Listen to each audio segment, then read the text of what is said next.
Il aura fallu 1 an et demi de combat à Pascal Vignier pour faire reconnaître l'erreur médicale. En juin 2012, sa compagne Marie-Hélène Lejeune meurt des suites de son accouchement.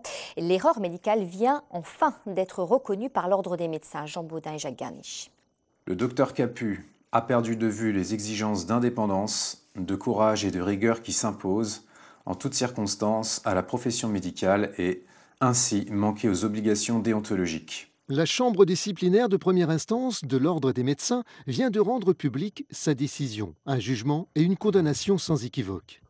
C'est un soulagement, bien sûr, parce que c'est une reconnaissance sur la partie déontologique. Alors bien sûr, ça ne concerne pas la partie technique, mais les manquements humains ont été enfin reconnus par la chambre disciplinaire qui a assumé ses responsabilités en l'absence d'expertise. Ce devait être le plus beau jour de sa vie. Pourtant, Marie-Hélène, après avoir vécu une grossesse sans problème, en mettant au monde sa petite fille Sarah Jade, dans une clinique à Nancy, décède le 20 juin 2012. Pascal, son mari, n'a jamais renoncé à comprendre. Un accouchement par césarienne provoqué avec 5 jours d'avance, une intoxication aux produits utilisés lors de l'anesthésie. Ils ont jugé notamment l'anesthésiste Dr Capu très sévèrement en lui imputant la deuxième peine maximale possible, c'est-à-dire une interdiction temporaire d'exercer la médecine.